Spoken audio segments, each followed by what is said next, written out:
નમસ્કાર, આપ જોઈ રહ્યા છો પ્લેગ્રાઉન્ડ ધી સ્પોર્ટ્સ શો અને હું છું જય શર્મા. તો ભારત અને ઝિમ્બાબ્વે વચ્ચેની બીજી T20 મેચ એક સામાન્ય મેચ નથી, પરંતુ સતત 3 શ્રેણીમાં હાર બાદ ટીમ ઇન્ડિયા માટે આ ખરેખર મસ્ટ વિન મુકાબલો બની ગયો છે. ટોસ જીતીને ઝિમ્બાબ્વેએ ભારતને પ્રથમ બેટિંગ માટે આમંત્રણ આપ્યું અને સ્વિંગને અનુકૂળ વાતાવરણમાં શરૂઆતથી જ ભારતીય બેટિંગ પર દબાણ બનાવવાની તેમની રણનીતિ જોવા મળી રહી છે.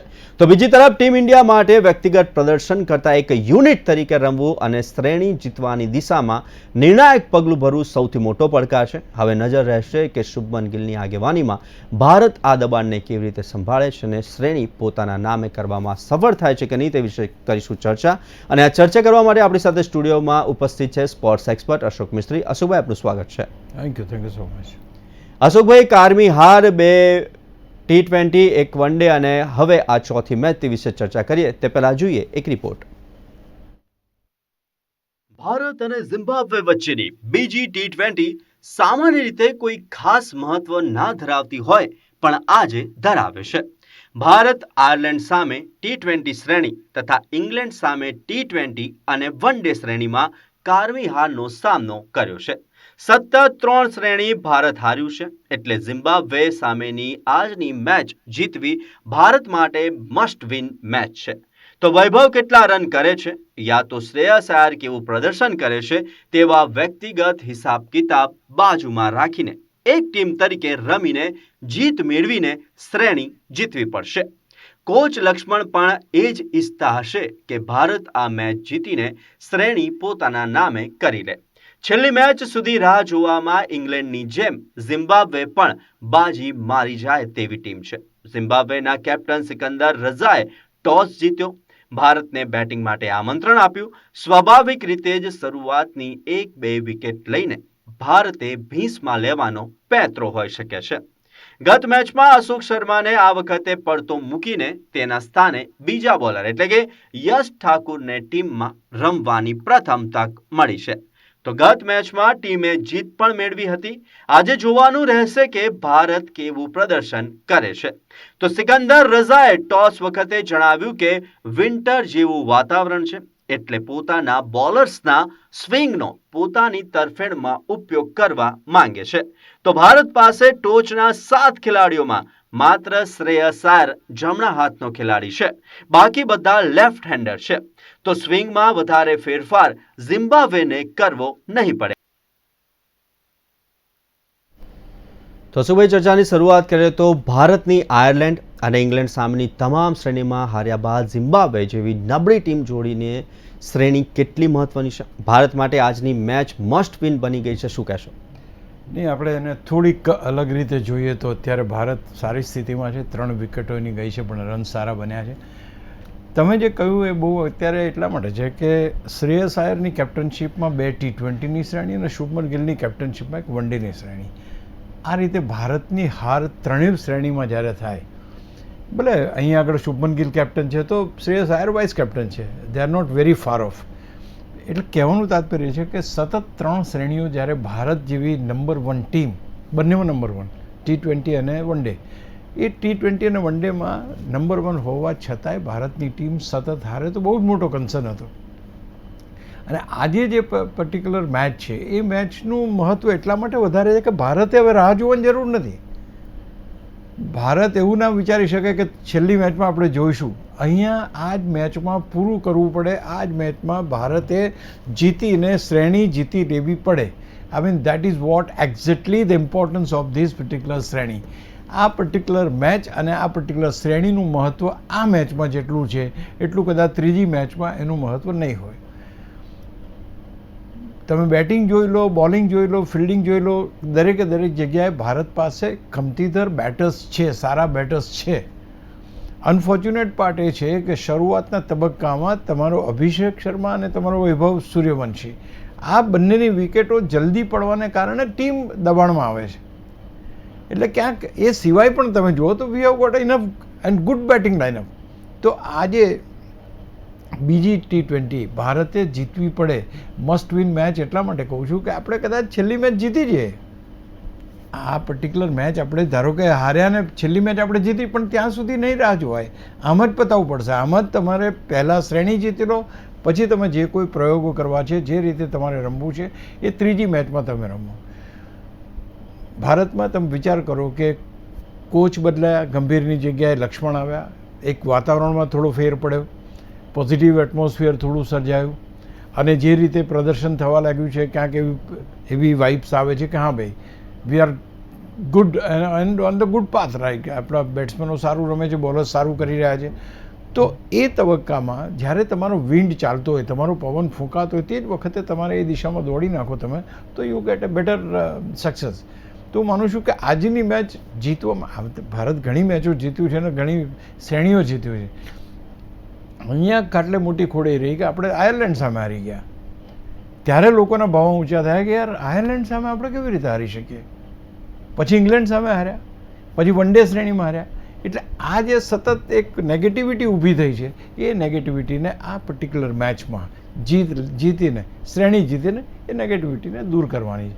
અને Shreyas Iyer as a captain 2 શ્રેણીના ફેલ્યોર પછી આજે આ શ્રેણીમાં એ જીતવા માટે મીન્સ કે પ્રયત્ન કરશે ને.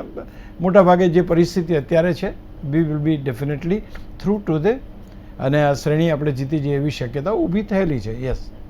અશોકભાઈ, આપણે હમણાં કોચની વાત કરી તો ભારતના કોચ આ શ્રેણી માટે VVS લક્ષ્મણ છે, ગૌતમ ગંભીરના સ્થાને તેમને મોકલવામાં આવે છે. કોચ બદલાવથી ભારતીય ટીમના આત્મવિશ્વાસમાં કોઈ ફેર પડશે? આ એક એવી વસ્તુ છે કે ભાઈ તમે કોચ ગંભીર હતા અને ગંભીરની કોચ પણ હેઠળ આપણે વી હેવ લોસ્ટ 2-3 શ્રેણીઓ ગુમાવી. એટલે એક સામાન્ય સૂર એવો કે ભાઈ યાર આ કોચ છે તો ભારત હારી રહ્યું છે. તમારી પાસે નવો સ્કોપ હતો કે ભાઈ અહીંયા આગળ લક્ષ્મણ ઓલરેડી કોચ રહી ચૂક્યા છે. જ્યારે બી ઇન્ટરીમ કોચ બનવાનો હોય ત્યારે Laxman is a very, I mean એના ઇનપુટ્સ, એના ખેલાડીઓ સાથેના સંબંધો અથવા તો એનું ક્રિકેટિંગ સ્કિલ્સ ઓલ એટ પાર. ગૌતમ ગંભીર અને VVS લક્ષ્મણમાં હું કોઈ ફેર જોતો નથી as long as there capabilities concern. આપણે ગૌતમ ગંભીરને આઉટરાઇટ એ નથી કરતા કે ના ભાઈ એ બરાબર. C he has done his job. એને આપણને ઘણી બધી વિજય અપાય છે એની કોચિંગમાં. હવે લક્ષ્મણ, હા, પરિસ્થિતિ ચેન્જ થાય, માણસ ચેન્જ થાય, એ વખતે થોડુંક વાતાવરણ ચેન્જ થાય. જે ગંભીર વાતાવરણ, જે નેગેટિવિટી હતી, જે સતત હારનું વાતાવરણ હતું, એના બદલે ક્યાંક પોઝિટિવ વાઇબ્સ જોવા મળે when you have got another coach. તો હું માનું છું કે it is a good sign. અને કારણ કે ખેલાડીઓને VVS લક્ષ્મણ બહુ સારી રીતે જાણે છે, ઓળખે છે, એમને પારખે છે, આઈ થિંક એક પોઝિટિવ વાઇબ સાથે ઝિમ્બાબ્વે સાથે સામેની શ્રેણી શરૂ થઈ છે અને દેટ વિલ એન્ડ વેલ એવું લાગી રહ્યું છે. યસ. અશોકભાઈ, ભારતના કેપ્ટનની વાત કરીએ તો ભારતના કેપ્ટન શ્રેયસ આયર IPLના સફળ કેપ્ટન રહી ચૂક્યા છે, પણ ભારતીય ટીમમાં તેમની કેપ્ટનશીપમાં તમામ શ્રેણીમાં હારનો જ સામનો કરવો પડી રહ્યો છે. કેટલું દબાણ હશે આ ખેલાડી પર કે તેણે હવે ઝિમ્બાબ્વે જેવી ટીમ સામે પોતાની કેપ્ટનશીપ પુરવાર કરવાની છે? That's very serious thing. આપણે કોઈ એવા દેશ સામે આપણી કેપ્ટનશીપ પુરવાર કરવી પડે, આપણી ટીમની ક્ષમતા પુરવાર કરવી પડે, ઇટ ઇઝ નોટ એક્સેપ્ટેબલ. આજે તમે ઓસ્ટ્રેલિયા સામે ધારો કે કંઈ હા ના થઈને તમે હારી ગયા અથવા તો કંઈ ઓકે, પણ તમે 12મા ક્રમની ટીમ આયર્લેન્ડ સામે હારી જાઓ, તમે ઝિમ્બાબ્વે સામે પરિસ્થિતિ તમારી ખરાબ થાય, તો આ તો એક અને ભારતની વિનિંગ ટીમ હતી, ભારતની કોઈ લૂઝિંગ ટીમ નહોતી. વી હેવ બીન કન્ટિન્યુઅસલી કેટલી બધી શ્રેણીઓ આપણે T20ની તો જીત્યા છે, કોઈ આપણને હરાઈ ના શકે એવી પરિસ્થિતિ હતી દ્વિપક્ષીય શ્રેણીમાં. અને એમાં જ્યારે આવું બન્યું ત્યારે શ્રેયસ આયર બી એનો કોઈ વાંક નથી. એને કહેવામાં આવ્યું ભાઈ તું કેપ્ટન બની જાય એટલે કેપ્ટન બની ગયો. બટ એનો જે આટલા બધા વખતથી રમતો નહોતો, ખેલાડીઓ સાથેના સંપર્કો એના નહોતા, અથવા તો જે એનો પેચઅપ થવું જોઈએ, જે એક ટીમ બનવી જોઈએ, બોન્ડ બનવું જોઈએ, એ બોન્ડ નહોતો. આ મુશ્કેલ વસ્તુ છે, એક દિવસમાં તમે બોન્ડ બનાવી દેવો. પણ બધાને અપેક્ષા હતી કે ભારત પોતાના પોટેન્શિયલ પ્રમાણે રમશે. That did not happen. અને એટલા માટે ભારત, કારણ કે કેપ્ટન એકલો શું કરશે? ચલો કેપ્ટનની ભૂલ આપણે માની લઈએ, બાકીના બેટર્સ કેમ ના રમ્યા, બાકીના બોલર્સ કેમ ના બોલિંગ કરી, તો responsibility lies with all 11 players including coach. કોચને બી તમે એમાં ગણી શકો જવાબદારમાં. પણ ક્યાંક એમાંથી બહાર આવવા માટે હવે પોઝિટિવ, હવે તમને ખબર છે કે આ એક જ કેપ્ટન છે તમારી પાસે, દસ nobody else who is going to handle. તો એને સ્વીકારીને ટીમનો બોન્ડ બને એ અહીંયા જરૂર, અને એ માટે ટુ બી વેરી પ્રિસાઇઝ, એના માટે VVS Laxman is the right man to take over, કારણ કે એ શ્રેયસ આયર અને ખેલાડીઓ આ બંને વચ્ચેનું એક મજબૂત સેતુ બને છે. અને એટલા માટે જો આ શ્રેણી ભારત જીતી જાય, એટલે કે શ્રેયસ આયર પોતાની કેપ્ટનશીપની પહેલી શ્રેણી જીતે, તો એનું શ્રેય જે છે એ શ્રેયસ આયર કરતાં લક્ષ્મણને પણ આપવું જ પડે આપણે. તો હું માનું છું કે એ શરૂઆત થઈ જાય પછી then there's no problem. He is a very one of the best batter India have. He is a very good captain. He has got all, સારામાં સારી ટીમોને એણે લીડ કરી છે, દિલ્હી છે, કલકત્તા છે, પંજાબ છે. તો હી ઇઝ એની પોટેન્શિયલ ઉપર કોઈ સવાલ નથી, પણ એક થોડીક સ્વિફ્ટ અપ લક, એક નસીબનું થોડુંક ફરવું એ જરૂરી છે, અને I think that will happen very soon. Ashokbhai, અત્યારે 16.4 ઓવરથી છે, 185 રને 3 વિકેટ છે. સૌ કોઈની નજર વૈભવ પર હતી. વૈભવ જલ્દી આઉટ થઈ ગયો છે. હવે ઝિમ્બાબ્વે તેની રણનીતિમાં સફળ થયું તેમ કહી શકાય, અને ખાસ કરીને હવે કોની પાસે મજબૂત બેટિંગની અપેક્ષા રાખશે? તો એ બહુ સારું કીધું, કારણ કે આની પહેલાં આપણે વાત કરી હતી કે નાઉ પીપલ વિલ નોટ સે કે ભાઈ વૈભવ છે તો જ બેટિંગ છે. વૈભવ ન રમે તો શું, એના જે રસ્તાઓ છે ભારતે શોધવા પડશે. કારણ કે એનું એ ભલે 18 બોલમાં 50 રન મારે, પણ that itself is not enough for the team. ટીમને જીતાડવી એ જરૂરી છે, ટીમને મજબૂત બેટિંગ આપવી એ જરૂરી છે. તમે ભલે 50 રનમાં, આજે એની બહુ સરસ રમી રહ્યો હતો, અને સડનલી એને ઓન સાઈડ ઓફ સાઈડ ઉપર બહુ જ સારા એણે 2-3 શોટ માર્યા, અને આ ઓપ્શનની બહાર પડેલો બોલ ઓન સાઈડમાં રમવા ગયો. તો હી નીડ ટુ બી ટેક. હવે અચ્છા, બીજું મુખ્ય પ્રોબ્લેમ આપણો એ છે કે એ તો નથી ચાલતું, ચલો માની લઈએ, but Abhishek Sharma is not working. એનું બેટ નથી ચાલતું, એના સ્કોર બનતો નથી. That is very big concern.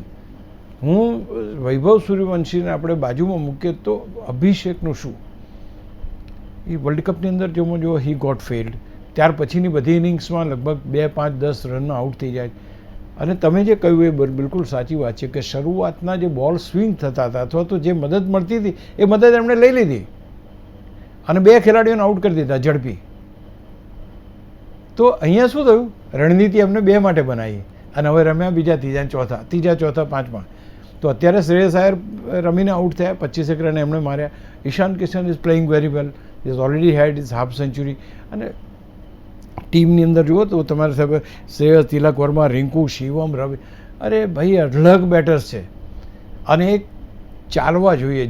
જે વખતે એમ લાગે કે હા ઈશાન કિશનને આ લોકો બહુ સારું રમી રહ્યા છે, આઈ ડોન્ટ ફાઇન્ડ એની એવું નથી લાગતું કે ભાઈ ચલો ભારતે નહીં કરે. તો we have got enough batsmen. અને આજનો જે સ્કોર બનશે, તમે 16માં કેટલો કીધો મને સ્કોર? હા સર, અત્યારે 17 ઓવરમાં 183 3. 183, બીજી 3 ઓવર બાકી છે. તમે 100-250નો સ્કોર કરી શકો એમ છો. The way we are going, we can definitely do. કોણ રમે છે કોણ અત્યારે એનું બી આપણે વાત કરી લઈએ, એની ચર્ચા આજે પૂરી જ કરીએ આપણે. તો જી, ઈશાન કિશન. હા, સી લુક એટ ધ ઈશાન કિશન. નાઉ અહીંયા બધાને, ભારતને પ્રોબ્લેમ બીજું શું છે કે શરૂઆતમાં 7 બેટર્સમાંથી એક જ રાઇટ હેન્ડેડ બેટર છે, બાકી 6 બેટર તો લેફ્ટી છે. Ishan Kishan is playing well. We know how dangerous he is. આજે એવું છે કે અભિષેક અને વૈભવની ચકાચોંધમાં આ બધા ખેલાડીઓ પાછળ રહી ગયા યાદ કરવામાં, but they are very good play. ત્યાર પછી તિલક છે, રિંકુ છે, શિવમ છે, તો મજબૂત. એટલે આવો સ્કોર બનશે એટલે કોઈ, હું નથી માનતો કે એટલો મોટો સ્કોર ચેઝ કરવો એ ઝિમ્બાબ્વે માટે શક્ય છે. અશક્ય ક્રિકેટમાં કશું નથી હોતું, પણ જ્યારે સ્કોર મોટો થઈ જાય તે વખતે તમારે પર ઓવર્સ રન બનાવવાના હોય. If you don't do that તો પછી તમને તકલીફ વધારે પડે. એટલે અહીંયા બહુ જ મહત્ત્વનું છે કે આપણે જેટલા રન કરી લઈએ ત્યાર પછી એમની વિકેટો લેવાની વાત કરતાં એમને રન કરતાં રોકવાના. આઈ થિંક દેટ ઇટ હેપન્સ. જો 6 ઓવર્સ શરૂઆતની પાવર પ્લેની ઓવર્સમાં જો 4 કે 5 રનની એવરેજથી સ્કોર બને છે, તો પછી ઝિમ્બાબ્વે માટે પરત ફરવું મુશ્કેલ છે. તો બહુ જ સારામાં સારું બોલિંગ તમારી. તમે જે એક નવા ખેલાડીને પણ એ કર્યો છે, મયંક યશ ઠાકુરને લાવ્યા છો, મયંક યાદવ છે તમારી પાસે, પ્રિન્સ યાદવ છે, રવિ બિશ્નોઈ છે. You got enough bowlers. તો એન્શ્યોર કરવું પડશે કે શરૂઆતની 6 ઓવર્સમાં રન ના જાય, જેથી કરીને ભારતને મેચ જીતવા માટે જે પ્લેટફોર્મ જોઈએ, જે સ્કોર જોઈએ, એ સ્કોર આસાનીથી મળી રહે. અશોકભાઈ, આપણે હમણાં જ ઝિમ્બાબ્વેની ટીમની વાત કરી, તો ઝિમ્બાબ્વેની ટીમ મેચ જીતી જવાની ક્ષમતા ધરાવે છે? શું તેઓ શ્રેણી સર પર કરી શકશે કે પછી ભારત ક્લીન સ્વીપ કરશે? અત્યારના તબક્કે જે સ્કોરિંગ થઈ રહ્યું છે, હજુ પણ જરા 3 ઓવર્સ બાકી છે, 3-4, બરાબર. ઇફ ધ રન્સ ડઝન્ટ હેપ, જો સ્કોર ના થાય અથવા તો ઓછો થાય તો ધેર ઇઝ અ કન્સર્ન. તો આપણે 250નું ટાર્ગેટ લઈને ચાલીએ છીએ. જ્યારે હમણાં મેં થોડી વાર પહેલાં જોયું ત્યારે 254 બને એવી શક્યતા હતી, પણ now it has come down. એનો અર્થ એ થયો કે બોલિંગ સારી થઈ છે, રન બનવાના ઓછા થયા છે, આ બધી વસ્તુ બને છે. બીજું, 6 ઓવર્સ પછી તમારી પાસે ફિલ્ડર સ્પ્રેડ થઈ જાય, ત્યાર પછી તમારી પાસે છગ્ગા મારવા સિવાય બીજું કંઈ રહેતું જ નથી. ચોગ્ગા તો જાય નહીં, કારણ કે your boundary has been is being patrolled by the players. એટલે અહીંયા આગળ બહુ જ અગત્યનું છે કે તમે તમારી રીતે, હવે જો 250ની આસપાસ સ્કોર થાય છે કે 220ની આસપાસ, તો ઝિમ્બાબ્વે માટે કપરા ચઢાણ છે. બહુ સ્પષ્ટ વાત છે. અને કપરા ચઢાણ એટલા માટે છે કે આ ટીમને એટલે ઓછી નથી આંકતા કે ઓસ્ટ્રેલિયાને એને બહુ તકલીફ આપે છે. એટલે આપણે કંઈ એવું ના માની શકાય કે પણ હા, આપણે જો લિમિટેડ આપણો સ્કોર વધારે હોય તો એમની ઉપર ચોક્કસ રન બનાવવાનું પ્રેશર આવશે, અને એ પ્રેશર આવશે તો ભલભલી વિકેટો પડી શકે છે. અને શરૂઆતમાં 6 ઓવર્સની અંદર જો આપણે 2 કે 3 વિકેટો પાડી શકીએ છીએ તો I think we will be much comfortable, એવું મને લાગી રહ્યું છે ત્યારે. અશોકભાઈ, ઝિમ્બાબ્વેની ટીમ મેચ જીતી જવાની ક્ષમતા ધરાવે છે. શું તેઓ શ્રેણી સર પર કરી શકશે કે ભારત ક્લીન સ્વીપ કરશે તેની તો વાત કરી, પરંતુ હવે ભારતની બોલિંગ લાઇનઅપની વાત કરીએ તો આજે એક ફેરફાર થયો છે. નવા ખેલાડી જે આપે યશ ઠાકુરની વાત કરી, યશ ઠાકુરને કેપ આપવામાં આવી રહી છે. શું હવે સમય આવી ગયો છે કે હવે T20માં જે નવા બોલર્સને તૈયાર કરવામાં આવે? બુમરાહ છે, સિરાજનો ઉપયોગ T20માં ધીમે ધીમે ઘટાડવામાં આવી રહ્યો છે. બિલકુલ સાચી વાત છે. Now you have to look for those new people. તમે ક્યાં સુધી એકને એક ટીમ લઈને ચાલશો? આપણી પાસે સમય છે T20 વર્લ્ડ કપ રમવા માટેનો, તો we have got time even to prepare the bowlers. લોકો ભુવનેશ કુમારની વાત કરે છે, શમીની વાત કરે છે, સિરાજની વાત કરે છે, બુમરાહની વાત કરે છે. Okay, they are good players, they have done very good. એમને હવે કમબેક કરાવવું અને ફરી પાછો નવા બોલરને શોધવો, એના કરતાં this is the right time. We have got a potential bowlers in our team. IPLમાંથી આપણને બહુ જ સારા બોલર્સ મળ્યા છે આપણને. તો મયંક યાદવ છે, યશ ઠાકુર છે, પ્રિન્સ યાદવ છે, રવિ છે, શિવમ દુબે સારી બોલિંગ કરે છે. તો તમારી પાસે સારામાં સારા બોલર્સ અત્યારે છે. અને yes, it is a time now to look beyond Bumrah, કારણ કે બુમરાહની સર્વિસીસ કેટલી મળે છે એ સ્ટેગર્ડ હોય છે કે 2 મેચ રમશે, 3 મેચ નહીં રમે, 3 મેચ રમશે, 2 મેચ નહીં રમે. તો you can't depend on that, અને he is doing his best. તો અહીંયા આગળ જરૂર છે કે તમારી પાસે વન ડેની અંદર 10 ઓવર નાખે એવો બોલર જોઈએ, અને T20માં 4 ઓવર્સ નાખે એવા બોલર્સ તમારે તૈયાર કરવા પડશે. Now time has come. હવે જો વિરાટ કોહલી અને રોહિત શર્મા એ T20માં નથી, એમની જગ્યાએ નવા ખેલાડીઓ તૈયાર થઈ રહ્યા છે. તો બોલિંગ ડિપાર્ટમેન્ટમાં પણ હવે જસપ્રીત બુમરાહ અને સિરાજના સ્થાને નવા બોલર્સ આવે, એમાં ખોટું કંઈ નથી. વી શુડ ડુ ઇટ, કારણ કે હજુ વર્લ્ડ કપને વાર છે. ત્યાં સુધીમાં ફરી એકવાર આપણા બોલર્સ એ ધાર જે જોઈએ એજ મળી શકે એમ છે એમને. અશોકભાઈ, અત્યારે હવે લેટેસ્ટ સ્કોરની વાત કરીએ, કારણ કે હવે નેક્સ્ટ ક્વેશ્ચન એની માટેનો છે. અત્યારે 17.5 ઓવર થઈ છે, 194 રન થયા છે, ચોથી વિકેટ પડી ગઈ છે. ઈશાન કિશનની વિકેટ પડી ચૂકી છે, 81 રન બનાવીને તેઓ આઉટ થયા છે. અત્યારે ઓન ફિલ્ડ તિલક વર્મા અને રિંકુ સિંહ છે. તિલક વર્માએ 50 રન કર્યા હશે. તો કઈ તરફ આ મેચ જઈ રહી છે? We are on the very very safe side. આટલા ઓવર્સ, હજુ 2-2.5 ઓવર્સ બાકી છે, અને we have got enough batsmen to bat on. અને પેલો તમે કીધું કે તિલક વર્મા ઓલરેડી 50 લગાવી દીધા છે. I think he is there. અને Rinku Singh another man who likes to hit sixes અને બાઉન્ડ્રીઝ વાળો માણસ છે. ત્યાર પછી પણ તમે જોવો તો શિવમ દુબે છે. તો we have got enough players.